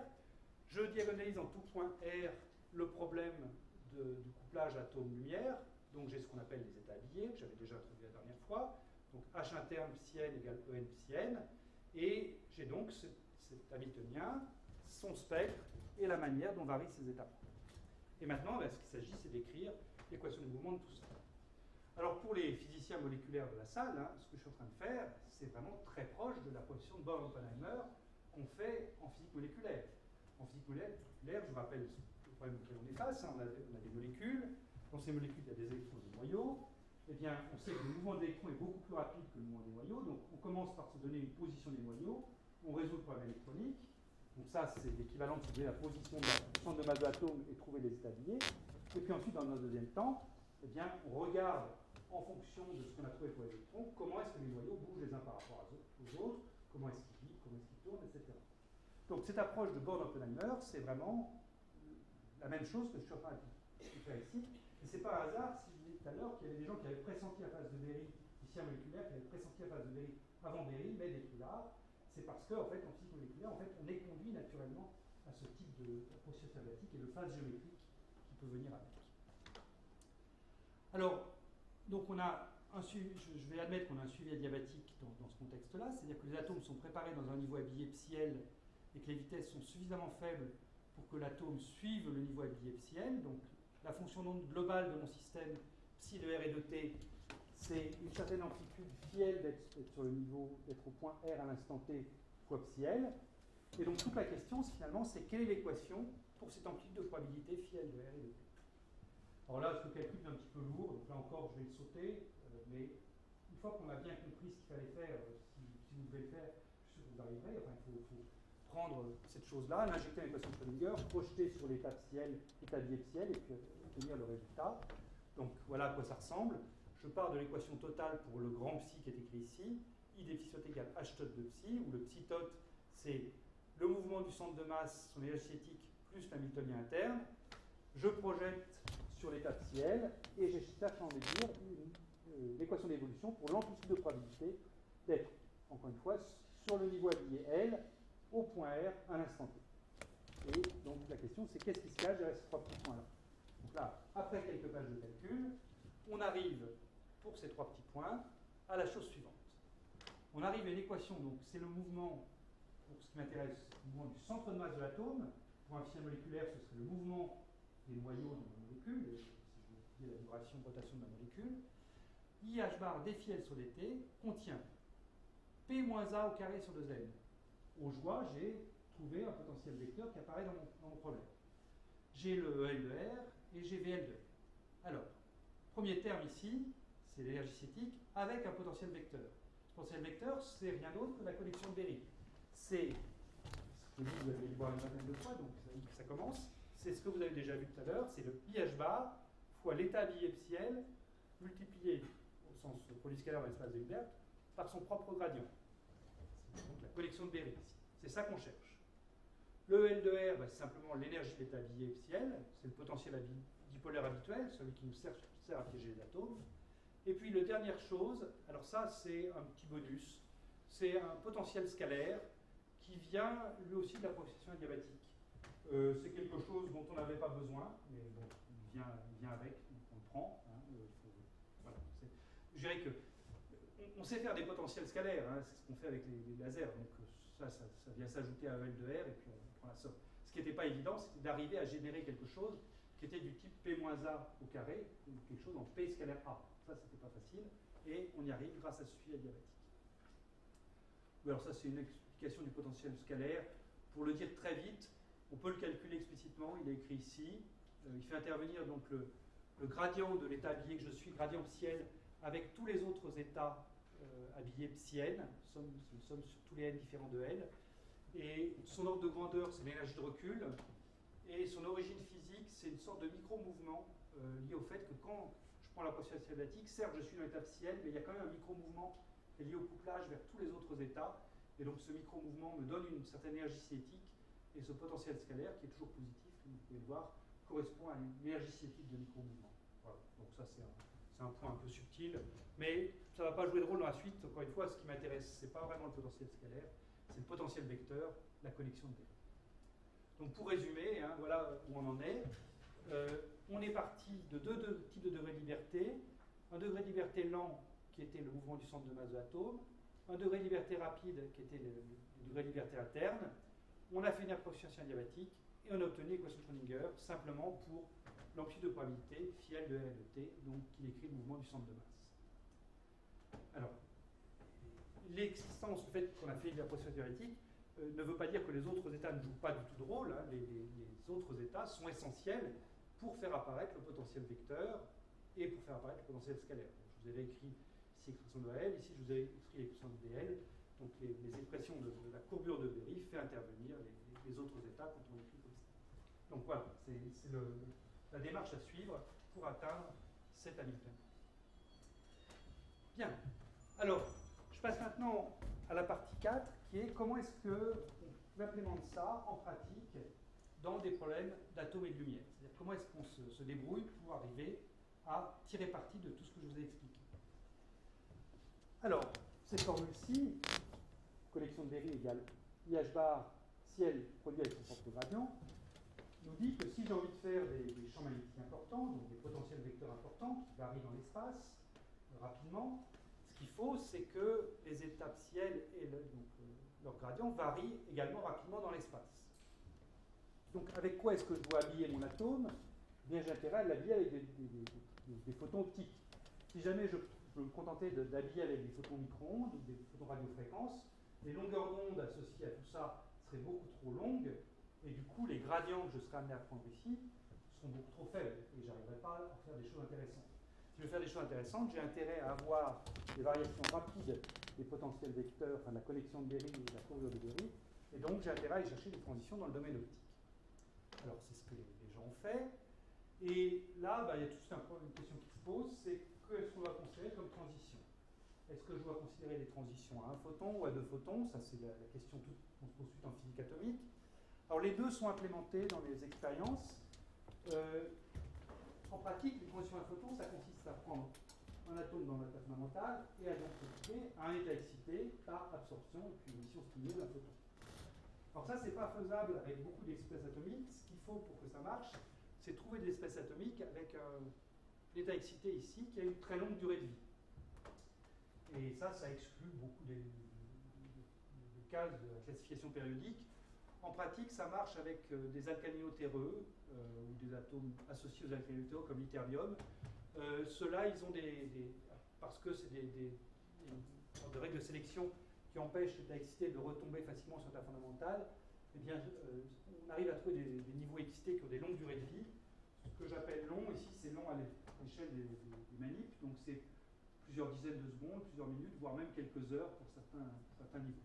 À ce moment-là, tout va bien, on peut utiliser, donc habiller notre atome entre un état fondamental et un état excité comme ça, et bon, les manips marchent bien, vous allez voir. Autre option, si on n'a pas la chance d'avoir un atome avec un état excité de très longue durée de vie, c'est de travailler dans l'état fondamental atomique, mais néanmoins quand même un petit peu à la lumière, c'est donc de faire ce qu'on appelle les transitions Raman stimulées. Je coupe l'état que j'appelais G1 ici à l'état G2, donc deux états fondamentaux obtenus par exemple en utilisant la structure hyper fine de l'état fondamental. Je les couple par une paire de photons comme ceci. Et ça, ça marche aussi. L'atome passe à ce moment-là très peu de temps dans l'état excité qui sert d'état relais. Donc ça diminue beaucoup tous les phénomènes d'émission spontanée. Ça ne les diminue pas complètement, vous allez le voir, mais néanmoins ça les diminue beaucoup. Et donc ça permet de travailler avec des espèces comme les alcalins sans problème pour cet habillage avec un laser. Il y a un autre avantage qui n'est pas toujours signalé à utiliser ces deux transitions à deux photons par rapport à ces transitions à photons, c'est qu'on découple les transferts d'énergie et les transferts d'impulsion. Ici, je n'ai pas le choix. Je transfère l'énergie H bar oméga et je transfère l'impulsion K qui est oméga sur C. C'est verrouillé. Hein. K, c'est simplement la pulsation divisée par la vitesse de la lumière. Ici, le transfert d'énergie, c'est oméga 1 moins oméga 2, que je passe d'ici à ici par ce phénomène d'émission stimulée. Et le transfert d'impulsion, lui, c'est vecteur K1 moins vecteur K2. Et ça, vecteur K1 moins vecteur K2, je peux le changer à volonté, c'est-à-dire que je peux prendre K1 et K2 quasi parallèles, ou K1 et K2 tête bêche. Si je les prends quasi parallèles, il n'y a quasiment pas de transfert d'impulsion, parce que j'absorbe K1, mais je fais une émission stimulée de K2. Et comme K1 et K2 sont voisins l'un de l'autre, ben, K1 moins K2 c'est très petit, donc le transfert d'impulsion est très faible. Mais si je les mets tête bêche, au contraire, à ce moment-là, j'ai K1 quasiment 2 fois K1 de transfert d'impulsion. Donc je peux comme ça moduler le transfert d'impulsion à volonté, ça c'est un degré de liberté qui est tout à fait agréable dans une équation. Alors, comment est-ce qu'on fait les calculs en pratique? Donc là, il va y avoir un ou deux transparents. Je vais mettre les calculs quand même pour vous convaincre qu'on peut faire les calculs complètement. Donc on va calculer ces niveaux habillés, on va calculer leur gradient, et puis on va voir donc qu'est-ce qu'il faut en pratique, qu'est-ce qu'il faut mettre pour avoir une connexion de Berry non nulle et une courbure de Berry non nulle, c'est-à-dire avoir vraiment quelque chose comme on le souhaite. Alors, on va faire les calculs le plus simple possible, mais néanmoins, il va quand même y avoir des choses à faire. Donc, on va prendre une transition, on va se limiter à un système à deux niveaux. Donc, prenons par exemple cette transition Raman ici. Je suppose que j'élimine perturbativement l'état excité là-haut, donc j'écris tous mes opérateurs dans la base G1, G2, donc je vais écrire des matrices de par 2. Quand vous allez faire comme ça un couplage atome-lumière, il y a dans un système à deux niveaux, il y a deux paramètres importants. Le premier, c'est ce que j'appelle le désaccord, delta, ce qui intervient ici sur la diagonale, et le second, c'est la pulsation de Rabi, kappa, qui me décrit le couplage effectif entre K1 et K2. Le désaccord delta, c'est ce qui me dit que la transition Raman stimulée, la paire bleu-rouge ici, n'est pas forcément, elle peut, mais elle n'est pas forcément exactement résonante avec la transition G1-G2.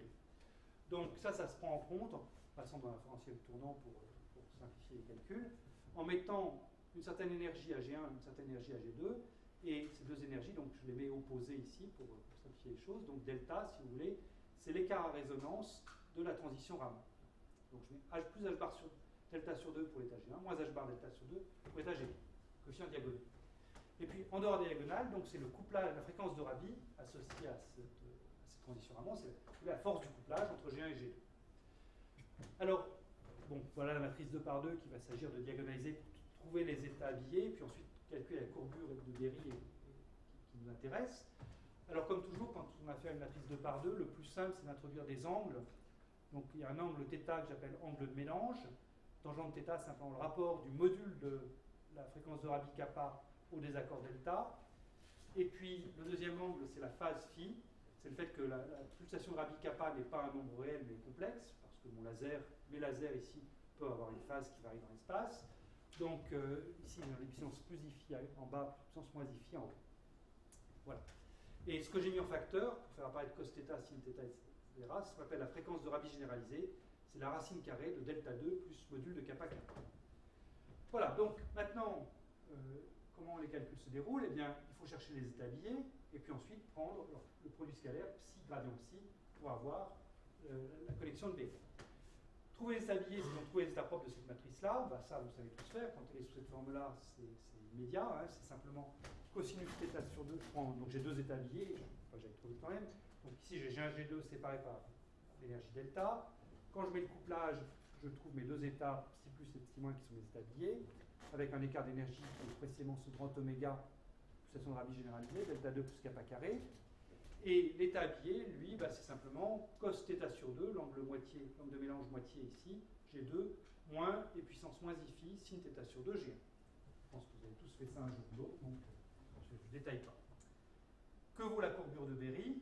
Bah, c'est ce IH bar psi moins, gradient psi moins que vous avez déjà vu. Quand vous prenez le gradient de ça et que vous prenez le produit scalaire par rapport à lui-même, a priori, il peut y avoir deux gradients qui vont intervenir, le gradient de l'angle de mélange θ et le gradient de la phase phi.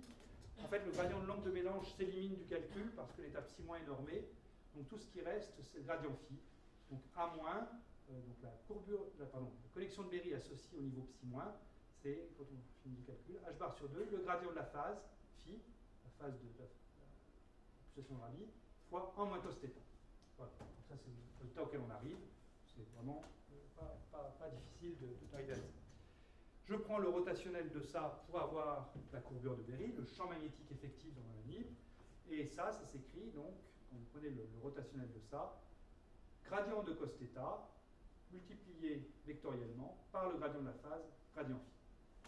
Voilà. Et donc ça nous dit quels sont les ingrédients nécessaires si vous voulez faire un champ magnétique effectif sur des atomes avec cette phase de Berry. Il faut que vous ayez un gradient de phase, il faut que vous ayez un gradient de mélange, et il faut que ces deux gradients ne soient pas collinaires. Si vous réunissez toutes ces conditions, c'est gagné. Votre atome se comportera comme une particule chargée dans le champ magnétique à cause de la phase géométrique, à cause de la phase de Berry. Alors comment est-ce qu'on s'y prend en pratique? Voilà un moyen pour le faire, il y en a plein, hein, mais voilà un moyen pour le faire, qui correspond à quelque chose qui a effectivement été mis en œuvre expérimentalement.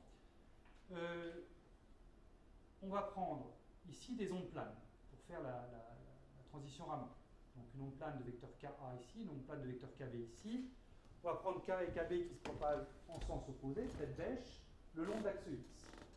Donc la transition Raman avec ces deux ondes planes me donne une fréquence de Rabi kappa de R qui est simplement kappa 0, elle est module uniforme dans tout l'espace, j'ai des ondes planes, et simplement j'ai comme phase la phase de l'un moins la phase de l'autre, et comme ils sont en signes opposés, s'ajoute à l'algèbre de plan, ça fait puissance 2ikx.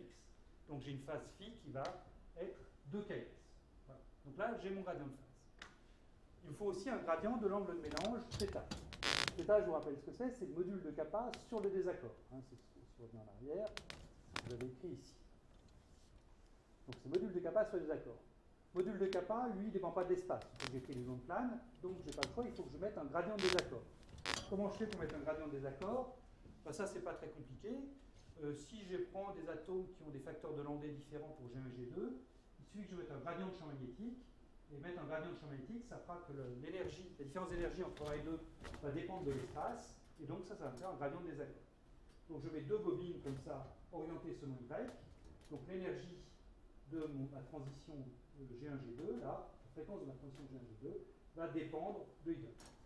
C'est ce que j'écris ici. Si je champ magnétique nul au centre, et puis qui croît quand je vais Y positif, qui devient négatif quand je vais vers Y négatif.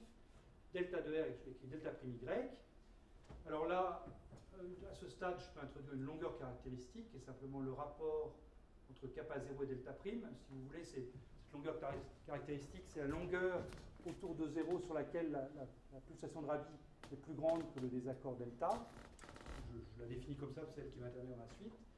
Et ensuite, eh bien, vous pouvez faire le calcul, hein, vous pouvez revenir à la formule que j'avais mise précédemment, où vous avez donné le champ magnétique, c'est juste une grande substitution, et vous trouvez que ce champ magnétique artificiel existe bien, donc c'est normal, puisque j'ai mis un gradient de phase et un gradient de désaccord, un gradient θ qui ne sont pas collinaires.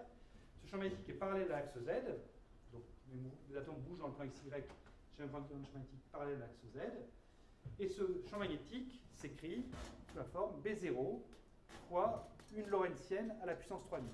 Alors cette lorentzienne, c'est simplement 1 plus Y2 sur L2, donc le champ magnétique dépend, son module dépend de Y ici, il est uniforme le long de l'axe X, et il fait intervenir cette longueur petite L caractéristique que j'ai introduite ici. qu'est-ce qui est important là-dedans? C'est d'une part qu'on arrive à faire quelque chose ici qui est d'ordre 1 quand y est inférieur à L. Qu'est-ce qui est important surtout? C'est ce que je vois apparaître ici. Je vois apparaître un champ magnétique, B0 égale H bar K sur L. Et la question qu'on a le droit de se poser, c'est est-ce que ce champ magnétique, il est grand ou petit?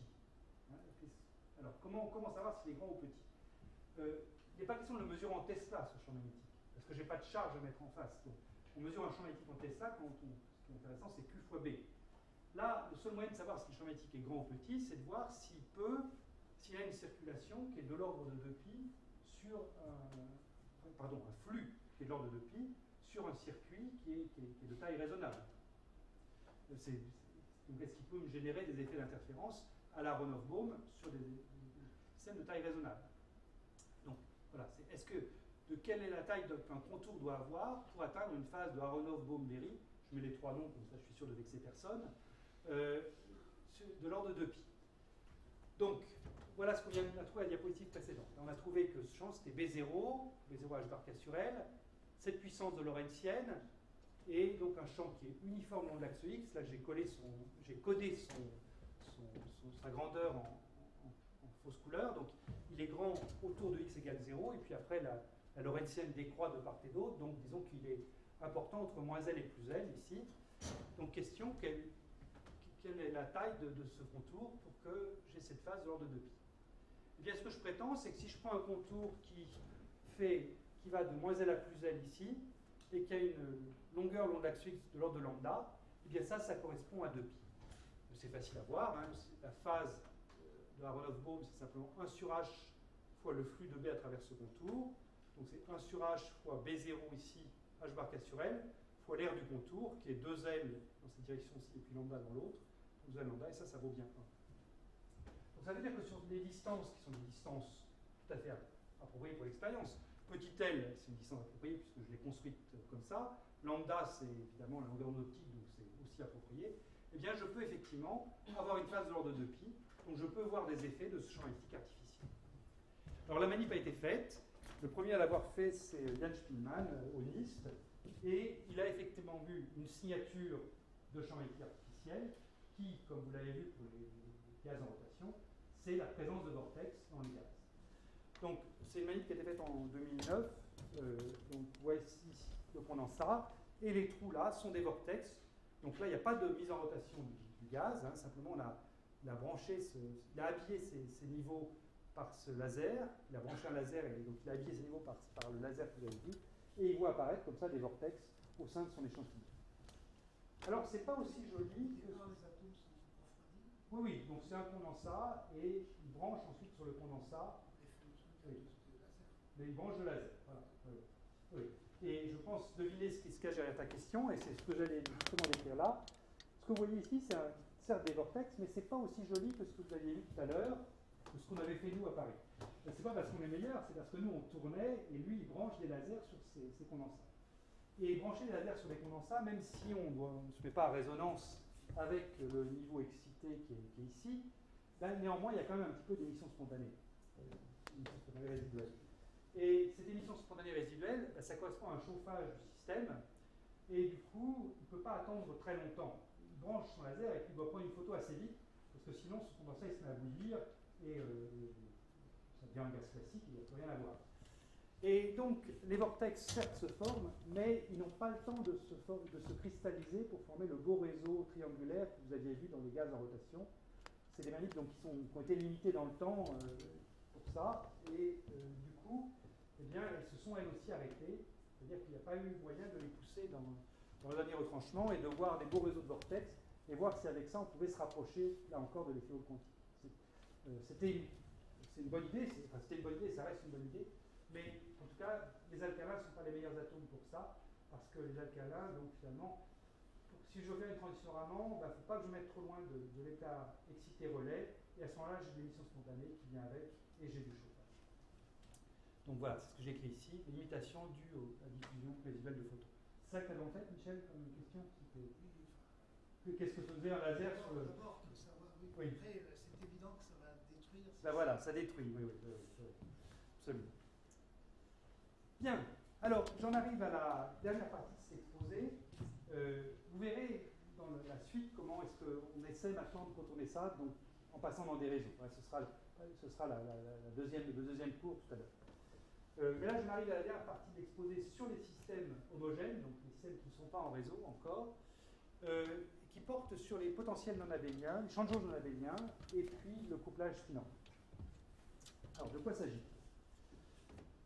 L'idée, c'est de se dire, puisqu'on sait faire des champs de jauge comme l'électromagnétisme, on sait faire des potentiels P moins A au carré sur 2m avec un A qui est donc le potentiel vecteur habituel, est-ce qu'on ne peut pas aller plus loin et faire des choses qui ressemblent plus à ce qu'on rencontre, par exemple, en physique des particules, quand on va étudier d'autres interactions, des interactions électromagnétiques, c'est-à-dire faire des, pour ce qui nous concerne, faire des unités P moins A au carré sur 2n, et voir maintenant, et lui-même un opérateur, donc c'est un vecteur, j'ai des composantes AX, AY, AZ, mais en même temps c'est un opérateur, c'est-à-dire que la composante de A selon X ne commute pas avec la composante de A selon Y. Donc ça c'est ce qu'on appelle un champ de jauge non abélien. Est-ce qu'on sait faire ça? Alors la réponse est oui, au moins en principe. Il semble maintenant y avoir des manips qui commencent à déboucher là-dessus. Comment est-ce qu'on s'y prend? Alors le premier à avoir compris ça, enfin les premiers à avoir compris ça, c'est Wilczek et Zé, qui donc ont proposé c'était juste après la phase de Berry, ils utilisaient le travail de Berry comme tremplin, qui ont proposé donc d'utiliser les idées de Berry pour générer des champs de jauge plus riches que ceux de l'électromagnétisme, donc ces champs de jauge non abéliens. Donc là, je transpose dans une version optique quantique l'idée de Wilczek et Zé. Partons d'un atome, donc avec des niveaux nus qui sont comme ça, et supposons que, grâce au couplage laser, donc avec les niveaux habillés qu'on a déjà rencontrés, je sois capable de réaliser un sous-espace propre, ici, donc de dimension 3 dans ce que j'ai dessiné, où les niveaux sont quasiment dégénérés, sous-espace propre, EQ, comme ça. Supposons, en plus, que l'atome, initialement, est préparé dans ce sous-espace propre EQ. À ce moment-là, si l'atome bouge assez lentement, il va rester à l'intérieur de ce espace propre. Je ne peux pas dire avec certitude que si je le prépare dans un niveau habillé, il va rester dans ce niveau habillé-là, parce que les deux autres sont trop proches pour être sûr d'avoir le suivi adiabatique sur un état donné. Mais je sais que, par contre, il va rester sûrement dans ce sous-espace propre, parce que ce sous-espace propre est loin des autres. D'accord? Donc, la physique se passe à l'intérieur de nos sous-espaces, mais pas sur un niveau donné. À ce moment-là, ce qu'on fait Wilczek et Zé, c'est simplement généraliser ce qu'on a vu tout à l'heure pour trouver la phase de Berry. C'est-à-dire qu'on part d'un état psi de R, on va écrire comme une somme d'amplitude de probabilité phi de R et de T fois les états billets psi n, et on va restreindre cette somme au sous-espace vectoriel EQ, qui est ce sous-espace. Et à ce moment-là, on obtient un système d'équations couplées. Donc si j'appelle Q la dimension de l'espace EQ, j'obtiens Q équation couplée pour les amplitudes φn, donc φ1, φ2 jusqu'à φq. Et ces Q équations couplées font intervenir un potentiel vecteur qui a maintenant une structure de matrice, et donc l'élément de matrice A indice nm, où n varie de 1 à q, petit m varie de 1 à q, donc ça, ce que je vous écris ici, c'est une matrice carrée. C'est quelque chose qui généralise directement ce que vous avez vu jusqu'à maintenant. C'est le produit scalaire entre un état psi n de cette multiplicité et le gradient de psi m, un autre état de la même multiplicité. Voilà. Donc ça, c'est ce qui sort naturellement quand on se pose ce problème qui est une simple généralisation du problème de Berry. Berry n'avait qu'un état ici, là on en a petit q. Et cette chose-là, là encore, ça apparaît en physique moléculaire, ça apparaît en matière condensée, c'est des choses qu'on rencontre dans beaucoup d'endroits. Alors, je vous donne un exemple, sans développer les calculs parce qu'ils sont un petit peu lourds, mais bon, c'est quelque chose qu'on avait publié en 2010. Ça a l'avantage d'avoir des calculs assez simples parce qu'on peut tirer parti des symétries du problème. Vous considérez un atome avec un état fondamental dégénéré 3 fois, c'est-à-dire un état de monocytique 1 essentiellement, et un état excité de monocytique nul. Et je suppose que je couple chacun des états du bas, G1, G2, G3, par un laser K1, K2, K3 à l'état excité. Et ces lasers, je les choisis se propageant dans le plan XY avec faisant un angle de 120 degrés les uns par rapport aux autres. Vous voyez, on a une belle symétrie dans le problème. À ce moment-là, ce qu'on peut montrer facilement, c'est que, en fait, ce ce qui est couplé à l'état excité, c'est une seule combinaison linéaire des trois là. Pour le dire en termes mathématiques, c'est assez clair. Hein. Je fais une application d'un espace vectoriel de dimension 3 vers un espace vectoriel de dimension 1. Ben, en fait, j'ai une seule combinaison ici. L'image de E donc, par cette application, c'est un espace vectoriel de dimension 1. Et le noyau de l'application est de dimension 2. Je n'ai pas le choix. Donc, je tiens un terme mathématique pour dire quelque chose qui est presque trivial. Donc, cet état qui est couplé, la combinaison linéaire G1, G2, G3 qui est couplée à E, en fait, c'est très simple, c'est ce que j'appelle l'état brillant. C'est 1 sur racine de 3, G1 fois l'amplitude des puissances moins I K1 scalaire R, G2 fois cette amplitude-là, K2 scalaire R, G3 avec K3 scalaire R. Et puis les deux états orthogonaux à B dans le sous-espace de dimension 3, ben, ça forme un sous-espace de dimension 2 qui est écrit ici, E2 de R. Alors, attention, hein, ces états brillants ici dépendent de R, vous voyez, grâce à ces amplitudes.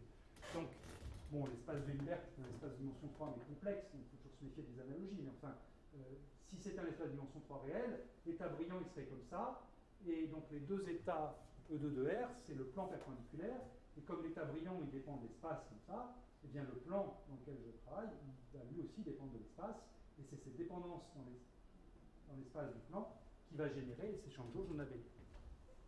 Encore une fois, c'est des espaces de dimension, c'est des espaces sur le corps des complexes. Donc, ils sont sombres.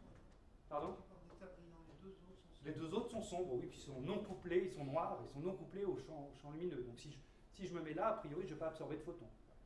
Donc ça, ils sont robustes de ce point de vue-là. Alors évidemment, il peut y avoir d'autres états excités au-dessus pour lesquels il ne sera pas sombre. Mais si vraiment j'y arrive à isoler bien une transition comme ça, l'atome préparé dans cette superposition-là n'absorbera jamais de lumière. C'est un état sombre.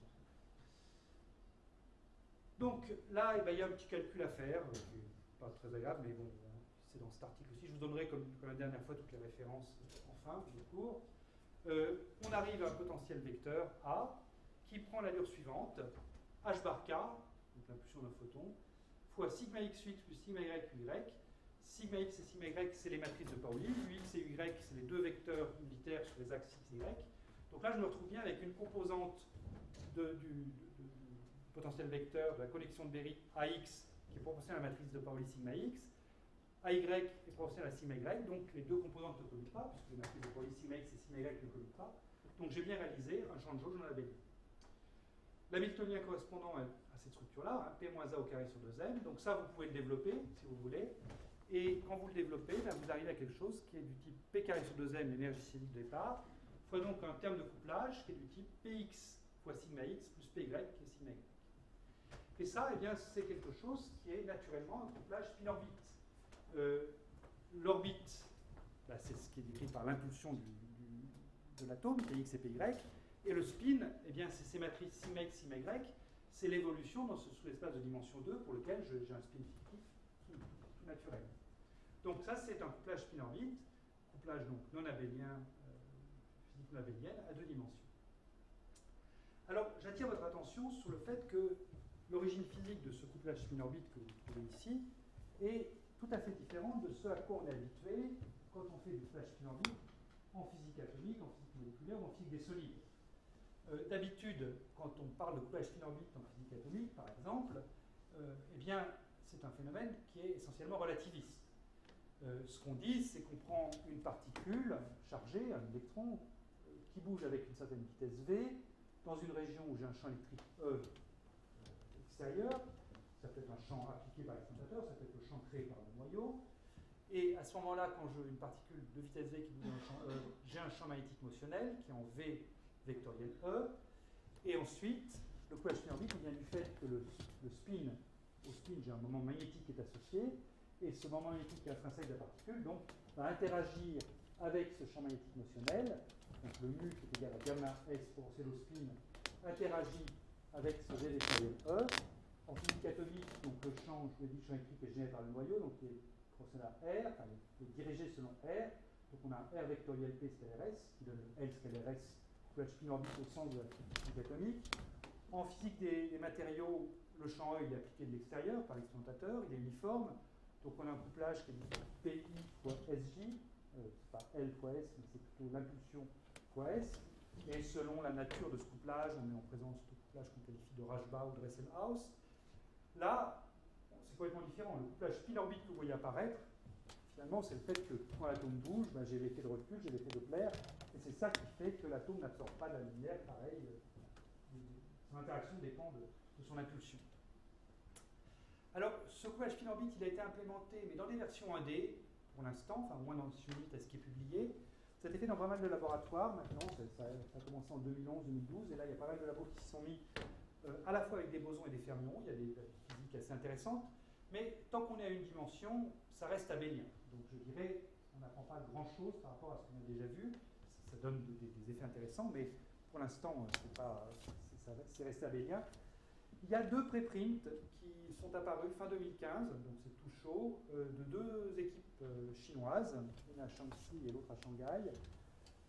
Comme ce n'est pas publié, bon, c'est en train d'être référé, donc je ne suis pas forcément sûr que les effets sont convaincus, enfin j'en sais rien, mais en tout cas, c'est déjà quelques mois que c'est sur l'archive et c'est pas sorti, donc il y a peut-être encore des problèmes derrière, mais en tout cas, c'est quelque chose qui est prometteur et très probablement bientôt on devrait voir les atomes froids annoncés clairs et forts, des champs de jauge, j'en avais bien, ont été réalisés. J'insiste, je ne l'ai pas dit au début, mais je le dis, je profite de le dire, tous les champs de jauge dont je vous parle ici sont des champs de jauge qui sont appliqués de l'extérieur. Ce ne sont pas des champs de jauge dynamiques, au sens où ces champs de jauge ne sont pas eux-mêmes influencés par le mouvement des particules. C'est des champs de jauge que j'applique de l'extérieur, tout comme je branche un champ magnétique de l'extérieur quand je fais une expérience de RMS. Donc quand je dis on fait des champs de jauge non abéliens, des champs de jauge extérieurs non abéliens appliqués par l'expérimentateur via ces couplages spin-orbite un petit peu sophistiqués. Alors je termine en disant qu'est-ce qu'on espère avec ce couplage spin-orbite, parce qu'il y a quand même beaucoup d'activités autour de ça. Donc ce couplage spin-orbite il est à l'origine en physique de beaucoup de choses. Toute la spintronique est fondée là-dessus, sur le contrôle de l'interaction entre les spins et le moment linéaire dans le champ électrique. En physique fondamentale, ce couplage spin-orbite il est à l'origine des isolants topologiques. Donc l'idée de le faire, les atomes froids, c'est de pouvoir aller vers ces isolants topologiques. Les isolants topologiques, c'est des choses qui sont analogues à l'effet quantique, mais qui n'ont pas besoin de briser la variance par renversement du temps. Et aussi, ils devraient être un petit peu plus robustes vis-à-vis des excitations thermiques, donc c'est un avantage aussi pratique. Un intérêt du couplage spin-orbite également, c'est que si vous le mettez sur un supraconducteur, à ce moment-là, il peut conduire, dans certaines situations bien identifiées, à la création de particules de type Majorana, qui sont donc des états un petit peu subtils. Si vous prenez un système à une dimension, vous avez ces états qui sont délocalisés à deux extrémités de la chaîne d'atomes. Il y a des propositions pour utiliser ça pour l'information quantique, mais même si on ne va pas jusqu'à l'information quantique, ce serait intéressant de voir ça avec des atomes froids. Ça a maintenant été vu en matière condensée. Et puis même au niveau de la particule unique, je dirais que ce couplage spin-orbite est intéressant parce qu'il change de manière assez forte la nature du spectre du système. Quand vous prenez un Hamiltonien H égale P carré sur 2m, l'état fondamental, c'est P égale 0. Donc, vous condensez toutes vos particules en état P égale 0, et puis après, vous pouvez prendre en compte les interactions si nécessaire. Quand vous prenez un couplage spin-orbite du type P moins zeta S, ici, quand vous prenez un couplage du type P moins zeta S au carré sur 2m, donc c'est ce qu'on a trouvé comment le générer tout à l'heure, bien vous voyez que l'état fondamental du système en fait, est massivement dégénéré, puisque tous les états d'impulsion module de P égale état fois le S ont la même énergie, à savoir l'énergie nulle. Donc ça change complètement la nature de la constante de Bose-Einstein, puisque là vous n'avez pas un état favorisé, mais vous avez, si je suis à 3 dimensions, une sorte de coquille sur laquelle le condensat peut se former. Donc la question c'est est-ce que vous allez former un seul condensat, est-ce que vous allez en former quelques-uns, est-ce que vous allez former quelque chose qui est donc complètement fragmenté. Là, le problème est encore assez ouvert, ça dépend des interactions que vous allez mettre ensuite entre les particules. Donc ça, c'est intéressant, même au niveau, donc, je dirais, de la condensation de Bose-Einstein stricto sensu. Voilà, bah, écoutez, je crois qu'il est temps de m'arrêter. Oui, c'est la fin, donc ça tombe bien, il est 3h30. Je vous remercie beaucoup et je suis prêt à répondre à des questions.